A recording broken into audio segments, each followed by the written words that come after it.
So I was looking at the key aspects for to run a good 800. So endurance really is important, and that's not going to be a problem for you because you've built up good endurance, and we'll keep doing your endurance.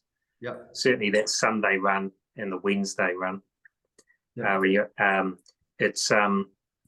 I find one of the real keys actually is strength, that hill strength, and I reckon this next 3-week period will be a good time to on the Thursday to put in I'll give you a specific hill session, because an 800 is all about maintaining your form and drive in that last 150 meters. That's where you can kind of make or break it, and the hills are essential for that. I've found. I've always found I've done a little period of hills. You don't want to do them all the way through, but I reckon because there's no races on for a little bit, can include those on the Thursday, and I think that'll get you going. Yep. And then the other thing is, and this will be something you'll cover in certainly probably in your Saturday sessions and in Chris's ones, and you can possibly push them a little bit harder or something, is that what you call lactic acid tolerance.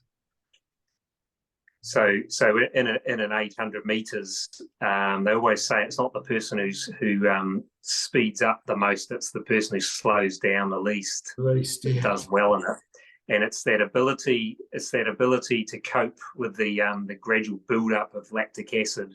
Yep. And keep your form and your pace. That's pretty much it. So that's where that sort of dictates those reps. So it's the best reps are ones 3K pace down to about 400 meter pace, even some a bit quicker. But each one, you have a reasonable recovery, but it's never quite long enough. So the lactic acid should gradually build up during the session. Okay. See what I mean? So yeah. So it's a little bit different than a 5K session where you're always kind of at that sort of level, aren't you? Yeah. Yeah, you're right. Yeah. And so it's kind of you get that feeling of those last couple of reps that it's really feeling quite tough, breathing wise, and your legs are starting to get pretty heavy. But you can just maintain your form and pace, and again that's where you notice the difference in an 800 meters.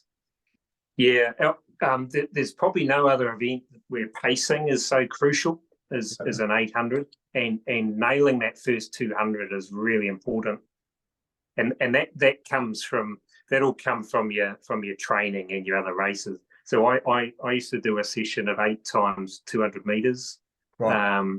Leading up to an 800, where I would try and nail my 800 meter pace, sort of no quicker. It's all about form the last 200. So it's really getting that first 200 right, and then just settling into tempo, pushing hard for the third 200, and then holding it. Okay, that's it in a nutshell. Oh. But also, I think what I've also found is by focusing a bit on the 800 meters, I always found it helped my 5K times as well. Oh, there we go. That's what I want to hear. Yeah, so I think that'll be an added bonus for you. Actually, as you said you feel like you're running sort of 5-10Ks and you're right, 90-100%. It won't feel that way. It'll feel really easy. Yeah, that's what I want.